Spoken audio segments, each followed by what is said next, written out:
এখানে দুই শ্রেণীর মানুষ আছেন, কিছু অভিভাবক আছেন, কিছু শিক্ষার্থী আছেন। অভিভাবক যারা আছেন আপনাদেরকে আন্তরিক ধন্যবাদ এবং গর্ব করে জানাচ্ছি।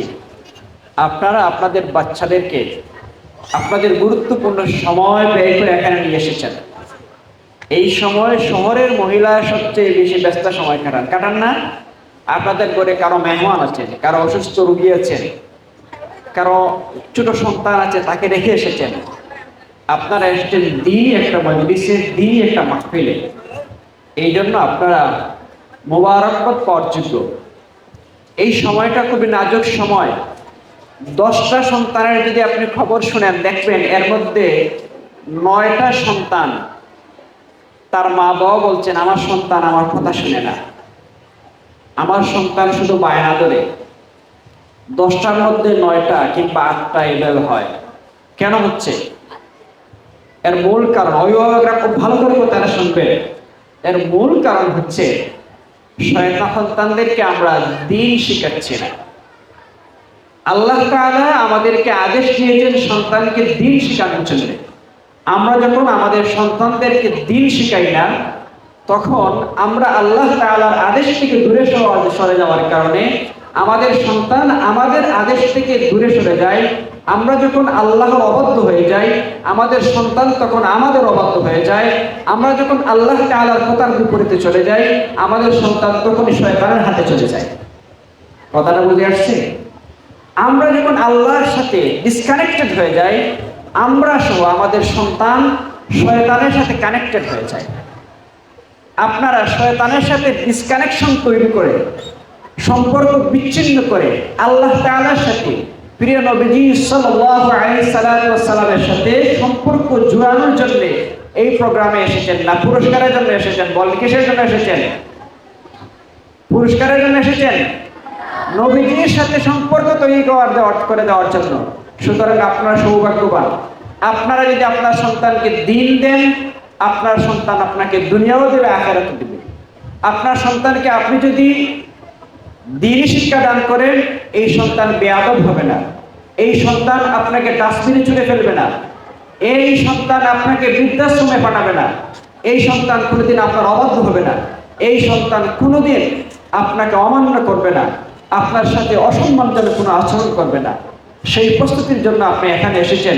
আপনাকে ইস্তেকামত থাকতে হবে, অভিযোগ থাকতে হবে যে আমি যতদিন আছি জীবিত, আমার সন্তান কোনোদিন দিন থেকে বিমুখ হবে না।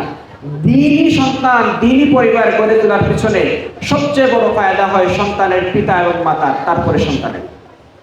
আমরা পারবো তো ইনশাআল্লাহ? আপনাদেরকে আবারও বরকত জানাচ্ছি। আজকে হচ্ছে রবিউল আউয়ালের কত তারিখ? 12 তারিখ। এই দিন আমাদের নবীজির কি হয়েছিল? ইন্তেকাল হয়েছিল। কি হয়েছিল? এই দিন মারা গিয়েছিলেন। শুনেন, আমাদের পরিবারে যদি কেউ মারা যায় কোনোদিন, যেদিন মারা যান এই দিন, ধরেন আজকে আমাদের পরিবারে কেউ মারা গেছেন, আমাদের ঘরের অবস্থা কেমন হবে বলেন তো দেখি? কেমন হবে আমাদের ঘরে? কেউ কান্না করবে, কেউ চিন্তিত থাকবে, কেউ বিষণ্ণ হবে। আমাদের নবীজি যেদিন ইন্তেকাল করেন, সেদিন মদিনার অবস্থা কেমন ছিল জানেন আপনারা? আমি একটু করে একটু বলি। যেদিন আমাদের রাসূল, আমি যখন রাসূলের নাম বলবো তখন সবাই বলবেন কি? সাল্লাল্লাহু আলাইহি ওয়াসাল্লাম। যদি না বলেন তাহলে রাসূল বলছেন আপনি হচ্ছেন বখিল, আপনি কি? কৃপণ। আপনি কি? কৃপণ। নবীজির নাম শুনে যিনি দরুদ শরীফ পড়ে না, সে কি? কৃপণ। বলেন কি? আবার বলেন। আমরা কি কৃপণ হতে চাই? আমরা নাম শুনলেই বলবো কি? আবার বলেন সাল্লাল্লাহু আলাইহি ওয়াসাল্লাম। দেখেন, যেদিন নবীজি ইন্তেকাল করেন, সেদিন যখন খবর এলো আমার রাসূল দুনিয়াতে নাই, সেদিন হযরত আলী রাদিয়াল্লাহু তাআলা আনহু সহ অসংখ্য সাহাবী মসজিদে নববীতে ছিলেন। আলী রাদিয়াল্লাহু তাআলা আনহু দাঁড়ানো ছিলেন, দাঁড়ানো থেকে সাথে সাথে মাটিতে লুটিয়ে পড়লেন। যখন এই খবর উসমান রাদিয়াল্লাহু তাআলা আনহু শুনলেন, উসমান রাদিয়াল্লাহু তাআলা আনহু কান্নায় চটপট শুরু করলেন। একইভাবে হযরত ওমর রাদিয়াল্লাহু তাআলা আনহু সহ্য করতে পারলেন না, তিনি ঘোষণা দিলেন, যে বলবে আমার নবী নাই আমি তাকে হত্যা করে ফেলবো, তার মাথা আমি কেটে ফেলবো। একইভাবে হযরত আবু বকর রাদিয়াল্লাহু তাআলা আনহু নিজেকে অনেক কষ্টে কি করলেন, নবীজির বিরহ বেতাকে বুকের মধ্যে চাপা দিয়ে চলে গেলেন হুজরায়। হুজরায় গিয়ে রাসূল আলাইহিস সালাতু ওয়াস সালামের কপালে চুমু খেলেন, বুকের সাথে বুক লাগিয়ে বললেন কি, তিবতা হাইয়ান ওয়া তিবতা মাইতান, হে নবী আপনি জীবিত অবস্থায় ছিলেন পবিত্র, আপনি ইন্তেকালের পরেও পবিত্র। এইভাবে রাসূল আলাইহিস সালাতু ওয়াস সালামের ইন্তেকালের পর গোটা মদিনায় এক ধরনের বিরহ সৃষ্টি হয়েছে। রাসূলকে যখন কবর দেওয়া হলো, ফিরে আসার সময় তিনি যখন ফিরে আসলেন সাহাবায়ে কেরাম, তখন হযরত আনাস রাদিয়াল্লাহু তাআলা আনহুকে উদ্দেশ্য করে তার মেয়ে ফাতেমা রাদিয়াল্লাহু তাআলা আনহা বলেন, ইয়া আনাস আতাবাত আনফুসুকুম আন তাহসু আলা রাসূলিল্লাহ সাল্লাল্লাহু আলাইহি ওয়াসাল্লাম আত-তুরাব, হে আনাস তোমরা তোমাদের নবীজি সাল্লাল্লাহু আলাইহি সাল্লামকে মাটির নিচে রেখে আসলা, এই জিনিসটা তোমরা কিভাবে সহ্য করতে পারলে? এমন পরিস্থিতি ছিল 12ই রবিউল আউয়ালে। কোন দিন ছিল? 12ই রবিউল আউয়ালে। এই দিন আমাদের নবীজি সাল্লাল্লাহু আলাইহি সাল্লাম দুনিয়া থেকে বিদায় নিয়েছিলেন।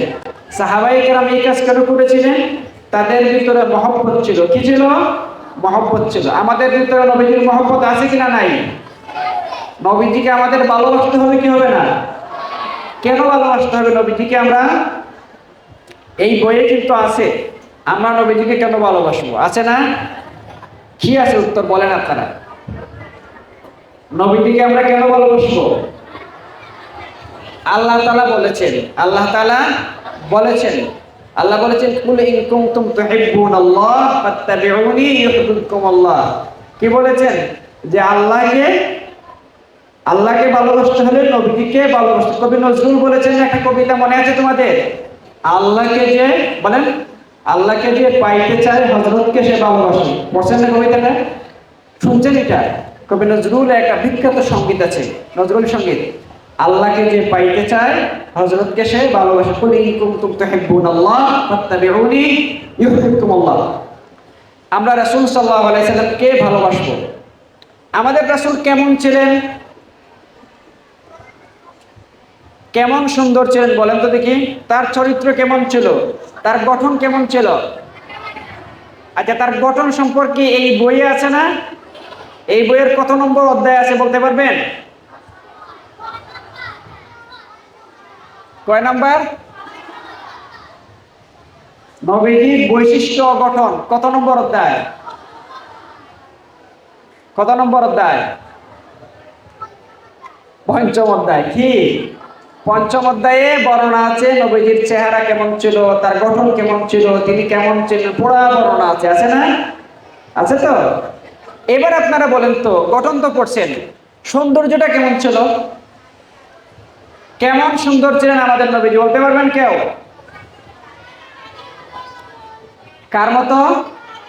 চাঁদের মতো সুন্দর, চাঁদের মতো সুন্দর ছিলেন। দেখেন, নবীজিকে আমরা দেখেছি কোনোদিন? দেখতে পারবো আমরা? হ্যাঁ, দুনিয়াতে দেখার সুযোগ আছে? হ্যাঁ আছে, আছে। সাহাবায়ে কেরাম দেখেছেন, তারা বর্ণনা করেছেন, দেখেছেন না? তাদের হাদিস যদি আমরা মনোযোগ দিয়ে শুনি, তাহলে আমরা কল্পনার জগতে বেশে আমরা আমাদের রাসূলকে কল্পনায় দেখতে পারবো, কিন্তু বাস্তবে পারবো না। পারবো না ইনশাআল্লাহ। আমরা দুই একজন সাহাবী কিভাবে বলছেন রাসূল কেমন সুন্দর ছিলেন, আমাদের শোনাইয়া তোমাদেরকে শুনতে পারবো তো সবাই ইনশাআল্লাহ? প্রস্তুত? দেখেন, হযরত আবু হুরায়রার নাম শুনছেন আমরা? হযরত আবু হুরায়রা রাদিয়াল্লাহু তাআলা আনহু বলেন, মা রাআইতু শাইআন আহসানা মিন রাসূলিল্লাহ সাল্লাল্লাহু আলাইহি ওয়াসাল্লাম। আমি আমার রাসূলের চাইতে সুন্দর আর কোনো জিনিস দেখি নাই। আমি কি করি নাই বলেন তো? বুঝি নাই, আবার বলেন। আর কাউকে দেখি নাই।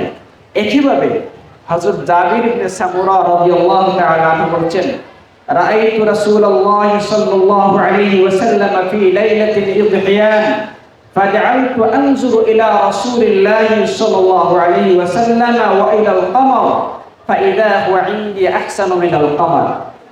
আমি এক রাতে আমি এক রাতে জুসনার দিকে তাকাইলাম। কার দিকে তাকাইলাম? জুসনার দিকে। আবার এই রাতে একবার জুসনার দিকে তাকাই, আবার রাসূলের দিকে তাকাই, একবার জুসনার দিকে তাকাই, আবার রাসূলের দিকে তাকাই। শেষমেশ আমি সিদ্ধান্ত নিই, দেখি এই জোছনা রাতের সুন্দর আলোর চেয়েও, চাঁদের চেয়েও আমার নবী সবচেয়ে বেশি সুন্দর। সুবহানাল্লাহ। কে বলছেন এটা? সাহাবী বলছেন। হযরত আবু হুরায়রা বলছেন, কাআন্না শামসা তাজরি ফি ওয়াজহি, আমার রাসূল এত সুন্দর ছিলেন যেন সূর্য তার চেহারায় ঝলমল ঝলমল করছে। সুন্দর ছিলেন না নবী? আলী রাদিয়াল্লাহু তাআলা আনহু কি বলছেন? কাআন্নাল আরাকা ফি ওয়াজহি লুলু, তার চেহারায় গাম মুক্তোর মতো ঝলঝল করত। কেমন সুন্দর ছিলেন আমাদের নবী। আরবের একজন কবি বলছেন, ওয়া আহসানু মিনকা লাম তারাকাতু আইনি ওয়া আজমালু মিনকা লাম তালিদিন নিসা খুলিকতা মুবাররাআন মিন কুল্লি আইবিন কাআন্নাকা ক্বাদ খুলিকতা কামা তাশা। যে তোমার চেয়ে কোন সুন্দর মানুষ আমাদের এই দুই চক্ষু নদীর দেখি নাই, তোমার চেয়ে কোন সুন্দর পুরুষ কোন নারী পৃথিবীতে জন্মদান করেন নাই। তোমাকে আল্লাহ তাআলা সমস্ত দুষ্কৃতি থেকে হেফাজত করে সৃষ্টি করেছেন। কান্নাকা ক্বাদ খুলিকতা কামা তাশা, আল্লাহ তাআলা তার ইচ্ছা অনুযায়ী সুন্দর করে তোমাকে সাজিয়েছেন। সুবহানাল্লাহ। সুন্দর না আমাদের নবীজি? সুতরাং আমরা সাধারণত এই পৃথিবীতে কাকে অনুসরণ করি? আমরা একজন যদি আমাদের স্কুলে কোনো একজন টিচার যদি সুন্দর হন, কোনো একজন ম্যাডাম যদি সুন্দর হন, খুব ভালো স্মার্ট, ভালো কাপড় পরেন, আমার ভালো লাগে, আমরা তাকে অনুসরণ করি না? যে আমাদের আছেন ধরেন একজন পারভিন ম্যাডাম, পারভিন ম্যাডাম খুব সেজে গুজে আসেন, খুব ভালো স্মার্ট, তো আমরা এখানে যারা মেয়েরা আছি ম্যাডামের মতো হতে চেষ্টা করি, করি না? আমরা করি। পৃথিবীতে যত সুন্দর আছে সব সুন্দরের সুন্দর যিনি, তিনি হচ্ছেন আমাদের রাসূল। সৌন্দর্যের কারণে যদি আমরা কাউকে অনুসরণ করি, কাউকে ভালোবাসি, তাহলে কাকে ভালোবাসবো? চরিত্রের দিক থেকে সবচেয়ে শ্রেষ্ঠতম চরিত্রের অধিকারী যিনি, ওয়া ইন্নাকা লাআলা খুলুকিন আযীম, তিনি হচ্ছেন আমাদের রাসূল। চরিত্রের কারণে কাউকে ভালোবাসলে আমরা কাকে ভালোবাসবো? আমাদের রাসূলকে ভালোবাসবো। আমরা যদি ইহসানের কারণে, উপকার করার কারণে কাউকে ভালোবাসি, তাহলে কাকে ভালোবাসবো? আমাদের প্রিয় রাসূলকে ভালোবাসবো। পারবো তো ইনশাআল্লাহ? সুন্দরের কারণে ভালোবাসলে কাকে ভালোবাসবো? নবীজিকে ভালোবাসবো। চরিত্রের কারণে ভালোবাসবো কাকে? না আমরা ওই যে বিভিন্ন খেলোয়াড়দেরকে ভালোবাসবো। হ্যাঁ, আমরা বিভিন্ন স্টাররা আছেন না, বিভিন্ন সেলিব্রিটি, বিভিন্ন খেলোয়াড়, তাদেরকে ভালোবাসবো। আমাদের ফেভারিট কে? সবচেয়ে প্রিয় পারসন কে? বলেন সবাই। হযরত মুহাম্মদ। আবার বলেন। আমরা কাকে ভালোবাসি? আর কাউকে না, সবচেয়ে বেশি তাকে ভালোবাসতে হবে। সবচেয়ে বেশি কেমন ভালোবাসতে হবে?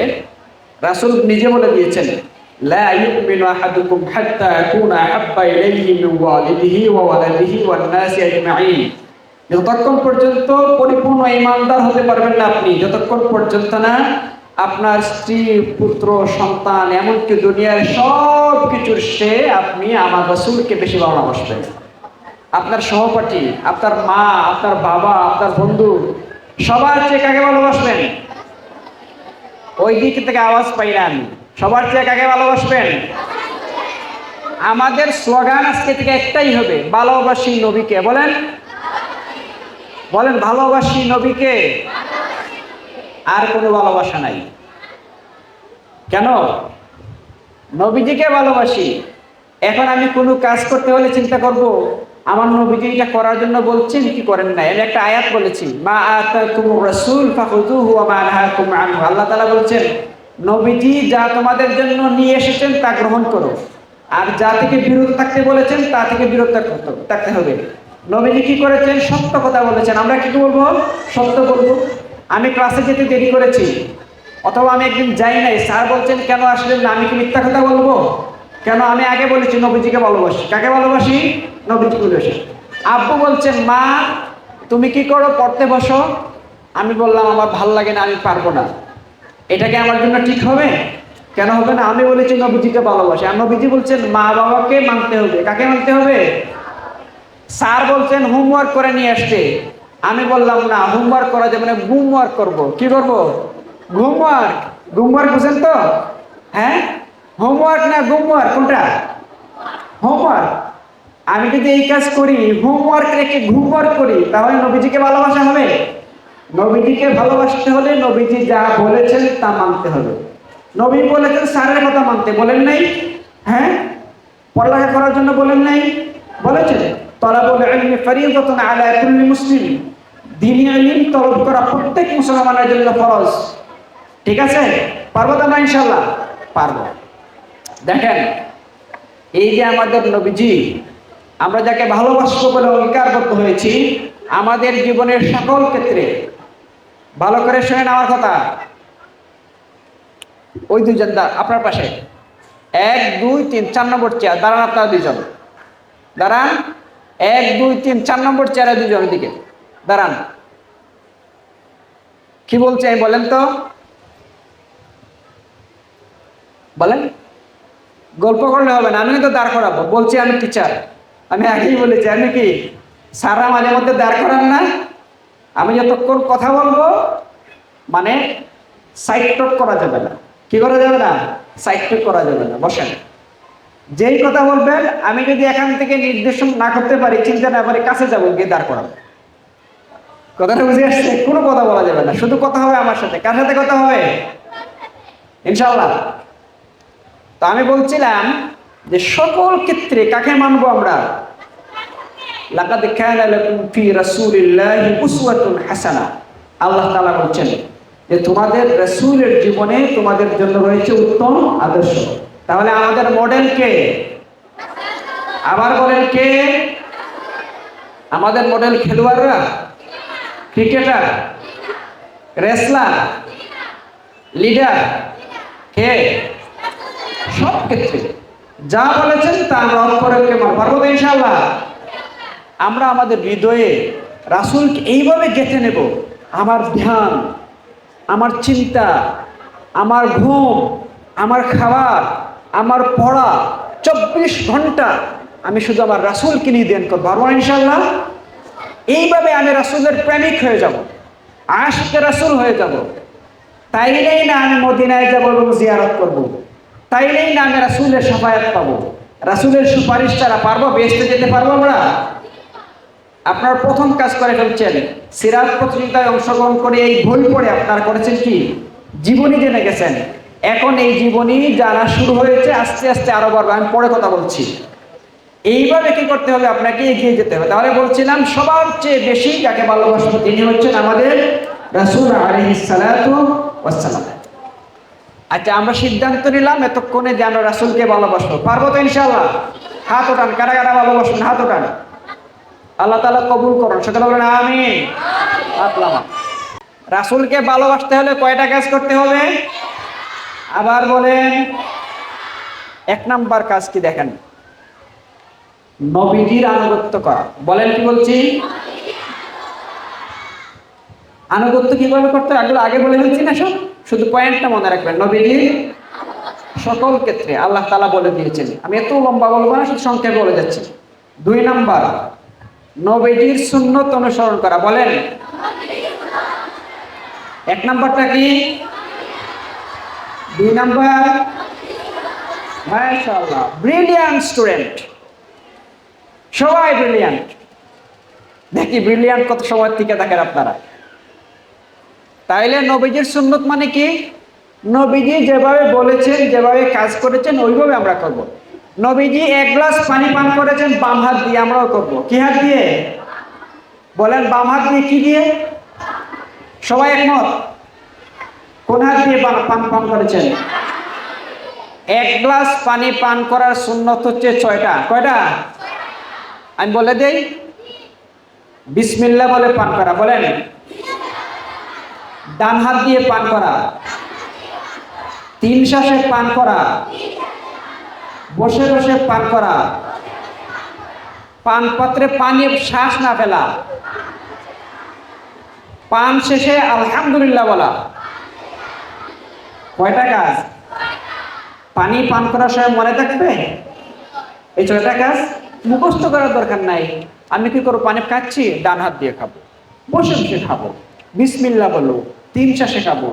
আর খাবারের সময় মাঝে মধ্যে শ্বাসটা বাইরে ফেলবো, গ্লাসে ফেলবো না। খাবার শেষ, আলহামদুলিল্লাহ, শান্তি, পানি পান করেছি, আল্লাহ শুকরিয়া। পারবো না এই কাজগুলো? এই কাজ করলেই 6টা সুন্নত আদায় হয়ে যায়। কয়টা? 1 গ্লাস পানি 6টা সুন্নত, 1 গ্লাস পানি 6টা সুন্নত। ঘরে আসছি, আসসালামু আলাইকুম বলে ঘরে ঢুকবো, আব্বু আম্মুর কথা শুনবো, আব্বুকে সম্মান করব, আম্মুকে সম্মান করব, বড়কে সম্মান করব, ছোটকে স্নেহ করবো। এগুলো সুন্নত কাজ। পারবো না এগুলো করতে আমরা? তাহলে সুন্নত বুঝতে পারতেছেন তো? আরো অনেক সুন্নত আছে। 3 নাম্বার কাজ। কয় নাম্বারটা বলছি এটা? 2 নাম্বার। আচ্ছা, 1 নাম্বারটা ভুলে গেছি, আগে বলি না, আবার বলি। 1 নাম্বারটা হচ্ছে সবার চেয়ে বেশি রাসূলকে ভালোবাসা, এটা আগে বলে ফেলছিলাম। তাহলে আবার বলি, 1 নাম্বারে কি? সবার চেয়ে রাসূলকে। 2 নাম্বারে নবীজির আনুগত্য করব।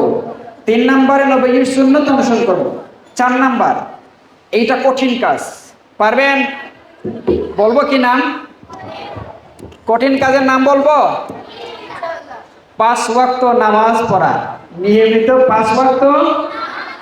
কারা কারা পারবেন 5 ওয়াক্ত নামাজ পড়তে ইনশাআল্লাহ? আল্লাহ তাআলা কবুল করুন, হাত নামান। 5 নাম্বার কাজ, এইটা সহজ কাজ। নবীজির উপর মহব্বতের সাথে বেশি বেশি দুরূদ শরীফ পড়া। বেশি বেশি কি করা? কিভাবে? আল্লাহুম্মা সাল্লি আলা মুহাম্মদ, বলেন আমার সাথে, আল্লাহুম্মা সাল্লি আলা মুহাম্মদ, আল্লাহুম্মা সাল্লি আলা মুহাম্মদ। বেশি বেশি দুরূদ শরীফ পড়লে কি লাভ হবে? আমরা নবীজির শাফায়াত পাবো, আমাদের দুশ্চিন্তা দূর হবে, আমাদের পেরেশানি দূর হবে, আমাদের স্মৃতিশক্তি বৃদ্ধি পাবে, আমাদের ব্রেইন খুলে যাবে। পারবো না ইনশাআল্লাহ? 6 নাম্বার কাজ, নবীজির আদর্শ অনুসরণ করা। এটা আগে বলে ফেলছি না? তাইলে এই পর্যন্ত কয়টা বললাম? 6টা। কয়টা? 1 নাম্বারটা কি বলেন? মাশাআল্লাহ। 2 নাম্বার, 3, 4, 5, মাশাআল্লাহ। 6 নাম্বার আদর্শ। সবাই তো ব্রিলিয়ান্ট, তাকে সবাইকে পুরস্কার দিতে হবে না? ইনশাআল্লাহ দেওয়া হবে। এবারে 7 নাম্বার। 7 নাম্বার হচ্ছে উত্তম চরিত্র অর্জন করা। ভালো চরিত্র অর্জন কি করতে হবে? অর্জন করতে হবে। 8 নাম্বারটা কঠিন কাজ, মা বাবা ও শিক্ষকের আনুগত্য করা। বলেন, 3 বার বলেন, আবার বলেন। এটাকে উল্টায় বলেন। এবার বলেন, আমরা মা বাবা এবং শিক্ষকের আনুগত্য করব।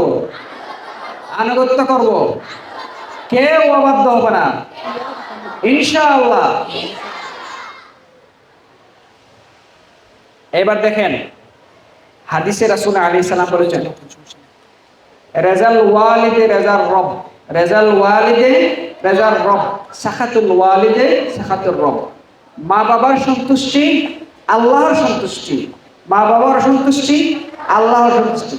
মা বাবা যদি কারোর উপর অসন্তুষ্ট হন, তোমার দুনিয়াও বরবাদ, আখিরাতও বরবাদ। তুমি জান্নাতে চলে যাইবা নামাজ পড়ে পড়েই শুধু? কখনো না। কোনো একটা সন্তানের উপর যদি মা বাবা অসন্তুষ্ট হন, এ প্লাস পেয়েই তোমার দুনিয়া সফল, ক্যারিয়ার সফল? জীবনেই না। একটা এ প্লাস না, 1000 এ প্লাস পেতে পারো তোমার জীবনে। তোমার মা বাবা যদি সন্তুষ্টির এ প্লাস তোমাকে না দেন, তোমার পক্ষে জান্নাতে যাওয়া, দুনিয়াতে সফল হওয়া সম্ভব না। তাহলে সবার আগে কে? মা বাবাকে খুশি রাখতে হবে।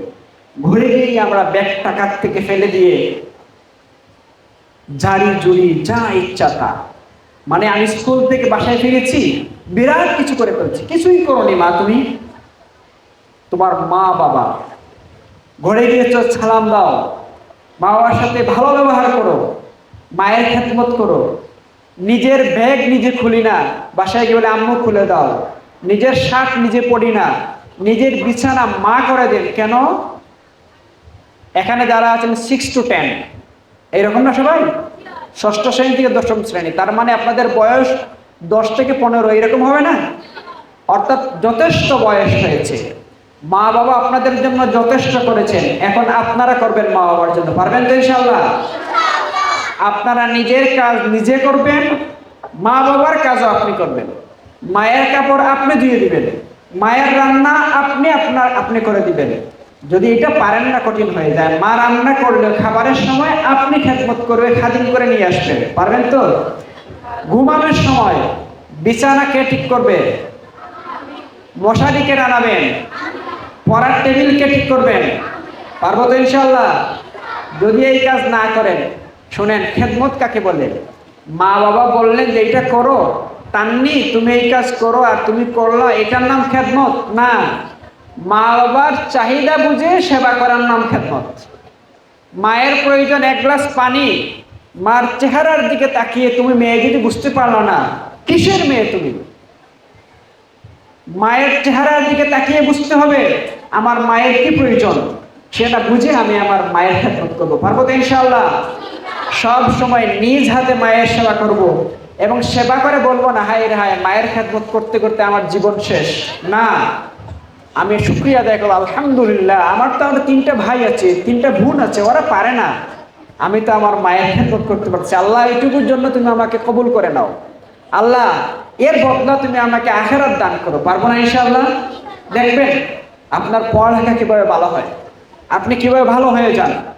আপনি পড়ালেখায় দুর্বল, মেধা দুর্বল, ক্লাসে গিয়ে পড়া মনে থাকে না, সূত্র মনে থাকে না, বিরাট ঝামেলা, সব ঝামেলা দূর হয়ে যাবে, মার অনুগত হয়ে যান। পারবেন তো ইনশাআল্লাহ? তাইলে কয় নাম্বারটা বলছিলাম এইবার? 8 নাম্বার। কি বলছিলাম? মা বাবার ক্ষেত্রে যা বলছিলাম, শিক্ষকের ক্ষেত্রে একই কথা। আমাদের সিলেটি ভাষায় একটা কথা আছে, বলবো? মা বানায় ফুত বুত, আর শিক্ষকে বানায় ফুত। কি বলছি? মা বানায় বুত আর শিক্ষকে বানায় ফুত। মানে কি? মা বাবা আমাদেরকে জন্মদান করেন, কিন্তু পরিপূর্ণ মানুষ আমরা যার কাছে হই তিনি হচ্ছেন শিক্ষক। সুতরাং মা বাবার পরে আমরা আমাদের শিক্ষককে মর্যাদা দেব। পারবো না ইনশাআল্লাহ? শিক্ষক কার স্থলাভিষিক্ত? আমাদের নবীজির স্থলাভিষিক্ত। নবীজি বলছেন কি, বুইস্তু লিউতাম্মিমা মাকারিমাল আখলাক। তারপরে বলছেন বুইস্তু মুআল্লিমান, নবীজি শিক্ষক ছিলেন, আমরা যারা শিক্ষক তারই ধারাবাহিকতা। সুতরাং নবীজির ওয়ারিস, নবীজির সুন্নাহকে অনুসরণ করতে হলে, মানতে হলে, তার খাঁটি প্রেমিক হতে হলে শিক্ষককে কি করতে হবে? মর্যাদা দিতে হবে। 9 নাম্বারটা আর একটু কঠিন আমাদের জন্য। কয় নাম্বার এইবার? 9 নাম্বারটা হচ্ছে ঠিক মতো পড়াশোনা না করা। কি করা? ঠিক মতো পড়াশোনা করা। করবো তো ইনশাআল্লাহ? 9 নাম্বারের পরে কত নাম্বার? 10 নাম্বার। আপনারা বলেন তো 10 নাম্বারটা কি হতে পারে? আমি তো বললাম, আপনারা বলেন 10 নাম্বারটা কি হতে পারে? এটাও আছে। হ্যাঁ, হয়ে গেল। রোজা রাখা, কোরআন তেলাওয়াত। করবো দেখবেন ইনশাআল্লাহ? এগুলো আপনাদের তাক, আপনাদের সিরিয়ালে। আমার সিরিয়ালে 10 নাম্বারটা হচ্ছে ভালো বন্ধু নির্বাচন করা। কি করা? ভালো বান্ধবী। মানে কি? নির্বাচন করতেই হবে এমন না, আমি কার সাথে চলি, আমার একটা বান্ধবী আছে মিথ্যা কথা বলে, তার সাথে আমার সম্পর্ক নাই। কি নাই? আরেকটা বান্ধবী আছে, সে সারাক্ষণ মোবাইল টিপে, বাসায় বসে মোবাইল ইউজ করে, আর স্কুলে এসে বলে দেখছো কালকে না আমি 1 ঘন্টা গেম খেলেছি, 2 ঘন্টা আমি ইউটিউব দেখেছি। এই বান্ধবীকে বলবা, বান্ধবী তোমার সাথে আমার আর সম্পর্ক নাই।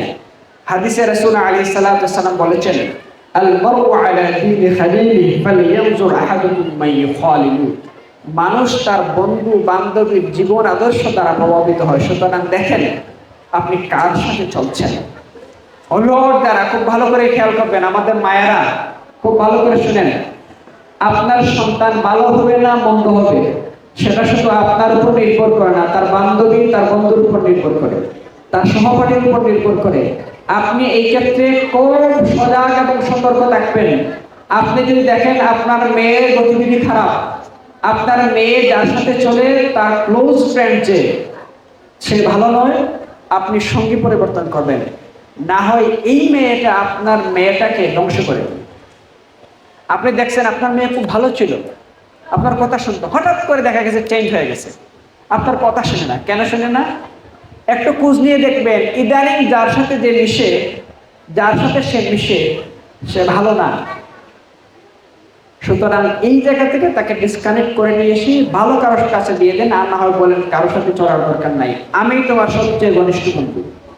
মেয়েদের সবচেয়ে ঘনিষ্ঠ বন্ধু মা, ছেলেদের সবচেয়ে ঘনিষ্ঠ বন্ধু বাবা।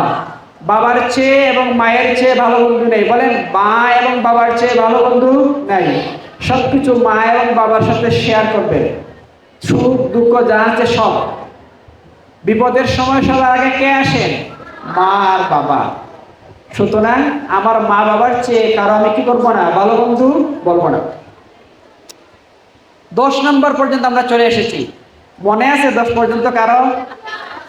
মাশাআল্লাহ, তাইলে আগাতে পারি আমরা। তাইলে 11 নম্বর। 11 নম্বরটা আরো সহজ কাজ, সামাজিক ও পারিবারিক কাজে অংশগ্রহণ করা। কি করা? একটু লম্বা সেন্টেন্স তো, এটা আরেকবার বলেন আপনারা।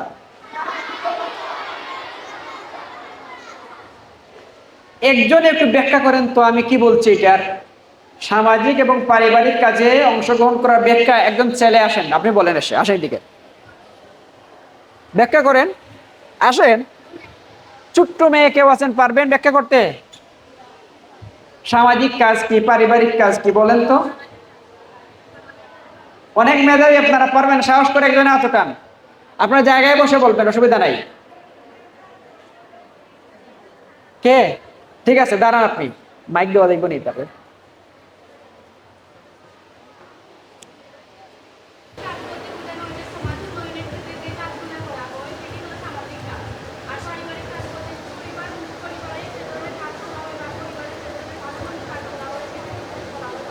মাশাআল্লাহ, ঠিক আছে, ঠিক আছে, অনেক সুন্দর করে আমরা শুনছি। হ্যাঁ, যেমন সামাজিক কাজের একটা উদাহরণ হতে পারে, রাস্তায় দেখছেন একটা ময়লা, এটা পরিষ্কার করে ফেলেন। তারপরে দেখছেন একটা প্রতিবন্ধক কোনো জিনিস, এটা পরিষ্কার করে ফেলেন, এটাও সামাজিক কাজ। হাদিসে বলা হয়েছে খায়রুন নাস মান ইয়ানফাউন নাস, সমাজের মধ্যে সবচেয়ে ভালো মানুষ সে যে সমাজের মানুষের উপকার করে। আমরা সেই উপকারী মানুষ হব না ইনশাআল্লাহ, পাবো। পরিবারের কাজে তো আগে বলেছি, এইভাবে আমরা করব। 11 নাম্বার, আমরা কত নম্বরে আসছি? 12 নম্বরে। তাইলে ঠিক আছে, মানে সবাই খেয়াল করে শুনতেছেন না? ঠিক আছে, এইভাবে ভুল হলে বলবেন। তাহলে আর কয়টা পয়েন্ট পাইছে আমাদের? 2টা। 12 নম্বর হচ্ছে কি, নিয়মিত সময় করে বেশি বেশি মোবাইল ইউজ করা। কি করা? কি করা? মোবাইলে সময় নষ্ট না করা। 12 নম্বরে কি? মোবাইল ইউজ করেন না কারা কারা, একটা হাত উঠান।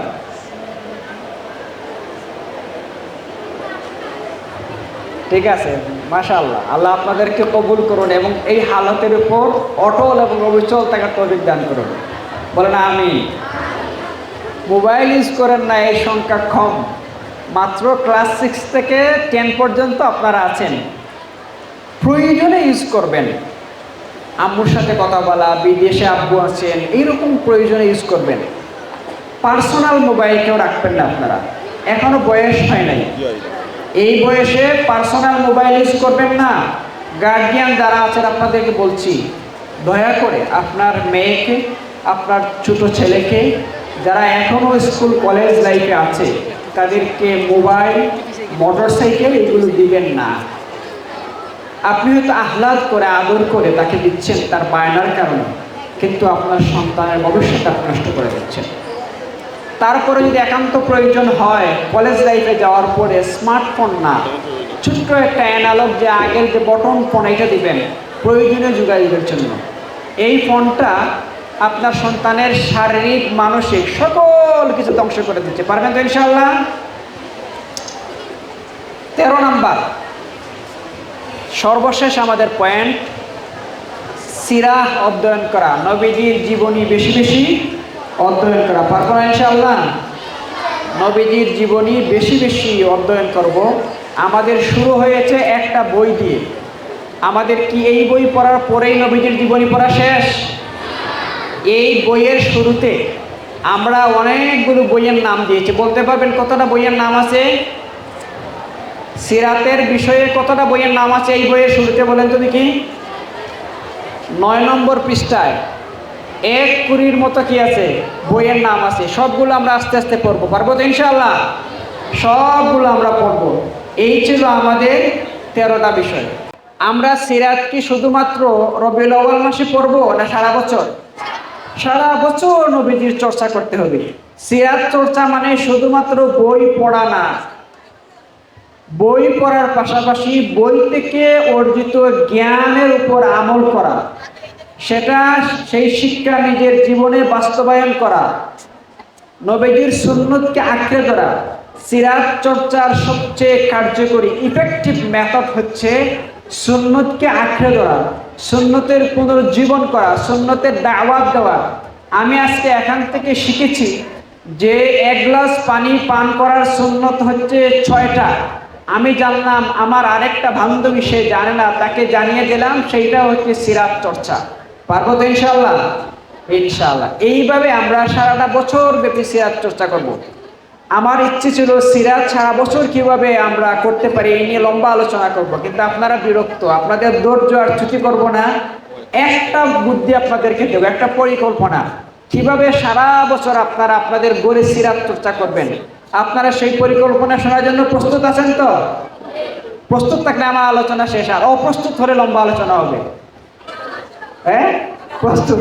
তাইলে শুনেন, আপনাদের প্রত্যেকের ঘরে একটা নবীজির জীবনী বড় আকারের সংগ্রহ করবেন। গার্ডিয়ান যারা তারাও শুনবেন। অনেক বই আছে, আর রাহিকুল মাকতুম আছে, সিরাতে মুস্তাফা 3 খণ্ডের আছে, এটা অনেক বড়। এরকম মাঝারি সাইজের আরো সিরাত আছে, এই বইয়ের ভেতরে লিস্ট আছে, ওটা দেখে আপনারা সংগ্রহ করে নেবেন। এখানে আপনারা এই বই থেকে প্রতিদিন একটা নির্দিষ্ট সময়ে পরিবারের সবাইকে নিয়ে বসবেন, এক টেবিলে বসে একজনে পড়বেন, বাকি সবাই শুনবেন। কথাটা বলে আসছে, একজনে পড়বেন, বাকি সবাই শুনবেন। শোনার পরে প্রত্যেকে নিজের মতো করে যে আমি আজকে এই সিরাত থেকে কি শিখলাম একটা কাগজে লিখবেন, ছোট্ট একটা কাগজে লিখবেন। লিখে আর একটা বক্স বানাবেন, বক্সের নাম সিরাত বক্স। কি নাম বলেন? কি বলছি? আমরা টাকার জন্য ব্যাংক বানাই না, টাকার ব্যাংক, ওই জন্য একটা বক্স বানাবো এরকম, এটার নাম সিরাত বক্স। এই বক্সে আমি কি করব, এই চিরকুটটা রেখে দেব। 1 দিন, 2 দিন, 3 দিন, এইভাবে 30 দিন। কয়দিন করব? 30 দিন পরে আমাদের পরিবারে যদি 3 জন করে সদস্য হন, তাহলে 3 ত্রিশে কতটা চিরকুট হবে? 90টা। 90টা বের করব। বের করে আমরা সবাই পড়বো। তখন কি হবে? আবার আমাদের এটা মেমোরিতে চলে আসবে। এরপরে আম্মুকে বলবেন, আম্মু আমাদেরকে জিজ্ঞেস করেন এই চিরকুট থেকে। আবার আম্মু বলবেন, মা তুমি আমাকে জিজ্ঞেস করো এই চিরকুট থেকে। এইভাবে বেস্ট আনসার, সবচেয়ে বেশি যিনি আনসার দিবেন তাকে আপনারা পুরস্কৃত করবেন পারিবারিকভাবে। আব্বু হবেন প্রধান অতিথি, আম্মু হবেন বিশেষ অতিথি, আর ছোট ভাইয়া কোরআন তেলাওয়াত করবে, আর ছোট বোনটা সিরাতুন নবী, নবীর শানে নাতে রাসূল গান পরিবেশন করে। তারপরে একটা পুরস্কার বিতরণ অনুষ্ঠান হবে মাসে একবার। 12 মাসে কয়টা পুরস্কার পাবেন আপনাদের ঘরে? 12টা। এইভাবে যদি আমরা প্রতিদিন সিরাত চর্চা করি, তাহলে 365 দিনে আমরা আমাদের পরিবারের প্রত্যেক সদস্য নবীজির জীবনের 365টি দিক আমরা শিখে নেব। পারবো না ইনশাআল্লাহ? সহজ না কঠিন? 5 মিনিট লাগবে। কত মিনিট? 5 মিনিট। আমরা এখানে অঙ্গীকার করলাম আমরা নবীজিকে ভালোবাসি। কেমন ভালোবাসা? 5 মিনিট দিতে পারলাম না নবীজির জীবনী জানার জন্য? ভালোবাসা হইল? হবে? তাহলে ভালোবাসতে হলে কি করতে হবে? 13টা কাজ। কয়টা কাজ? 13টা কাজ। আমি এবার প্রশ্ন উত্তরে চলে যাব। 13টা বলতে গেলে অনেক সময় লাগবে। আমি শুধু একটা নাম্বার বলবো, যে এত নাম্বারটা বলেন। যিনি পারবেন তার জন্য পুরস্কার। আমি আগে প্রশ্ন করব, ঠিক আছে? তারপরে আপনারা কি করবেন? উত্তর দিবেন না, হাত উঠাবেন। প্রশ্ন করার পরে কি করবেন আপনারা? উত্তর বললে মানে আর কি এই প্রশ্ন ক্যান্সেল। আমি যখন প্রশ্ন বলবো, বলার সাথে সাথে আপনারা কি করবেন? হাত উঠাবেন। ওই দিক থেকে কেউ আছেন আপনাদের তালিমের, দেখবেন কে আগে হাত উঠান, যিনি আগে হাত উঠান তাকে শুধু সিগন্যালটা দিবেন। আগে হাত কে উঠান, এটা দেখা লাগবে। দুই দিকে দুইজনের খেয়াল রাখতে হবে। ছেলেদের দিকে একজনের খেয়াল রাখেন। আমি প্রশ্ন করার সাথে সাথে হাত উঠাবেন আপনারা। যিনি হাত উঠাবেন পরে আমরা বলবেন, সবার আগে যিনি হাত উঠেছেন তিনি আনসার দিবেন। বেস্ট আনসার হইলে আমরা তো ইয়েস, অর না হয় আমরা পরে যিনি হাত উঠাবেন তারপর। আমরা মোট কতটা বলেছিলাম নবীজিকে ভালোবাসার জন্য? পথ কতটা? 13টা।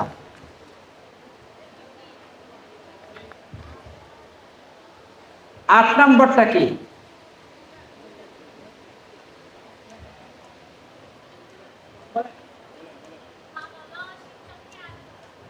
মাশাআল্লাহ মাশাআল্লাহ, বারাকাল্লাহ। অনেক শার্প তাদের মেমোরি। 13টা পয়েন্ট বলছি, বসেন। 13টা পয়েন্ট বলছি, এর মধ্যে 8টা, সেই 8 নম্বরটা বলে ফেলছে, কিন্তু এটা কিন্তু সাধারণ না। এখানে অনেক ব্রিলিয়ান্ট আছেন। আল্লাহ তাআলা আপনাদেরকে উত্তম বদলা দান করুন। আমি যে আলোচনা করলাম সে আলোচনার উপর আমাকে এবং আপনাদেরকে আমল করার তৌফিক দান করুন। আমি আপনাদেরকে আবারও মুবারকবাদ জানাচ্ছি এবং সর্বশেষ একটা দাওয়াত দিচ্ছি, আপনারা দ্বীনের মৌলিক জিনিসগুলো শিখবেন। যেমন নামাজের ফরজ, রোজা কোন কোন কারণে ভাঙ্গে, তারপরে আরবি 12 মাসের নাম। কয়জনে জানেন আরবি 12 মাসের নাম? মাত্র 5-7 জন, হাত নামান। আরবি 12 মাসের নাম জানা ফরজে কেফায়া। কি বলেন? ফরজে কেফায়া মানে ফরজের কাছাকাছি। নামাজ যেভাবে ফরজ, এর কাছাকাছি হচ্ছে ফরজ আমাদের জন্য আরবি 12 মাসের নাম জানা। তারপরে যে জানাজার নামাজ ফরজে কেফায়া। তো ফরজে কেফায়া যেই কাজ, এগুলো আমাদের জন্য ফরজের কাছাকাছি হিসাবে সেটা আমরা করতে হবে। আরবি 12 মাসের নাম না জানলে রমজান রোজা কি মাসে রাখবো বলতে পারবো? পারবো না। হজ কখন হয় পারবো? করতে পারবো না। তারপরে মাস কেন্দ্রিক অনেক ইবাদত, আমাদের ইসলামের ইবাদতগুলো আরবি মাস কেন্দ্রিক। এই জন্য আজকে আমরা বাড়িতে গিয়ে প্রথম কাজ আরবি 12 মাসের নাম শিখা। প্রথম কাজ, হোমওয়ার্ক দিয়ে দিলাম আজকে। খাতা আছে সাথে? খাতা আছে? খাতা থাকলে এটা লিখে নেন। আজকের হোমওয়ার্ক আর তালিম থেকে দেওয়া হয়েছে আরবি 12 মাসের নাম। কি বলছি? পারবেন তো ইনশাআল্লাহ? হোমওয়ার্ক দেওয়ার মধ্য দিয়ে আমার ক্লাস এখানেই শেষ। আসসালামু আলাইকুম ওয়া রাহমাতুল্লাহ।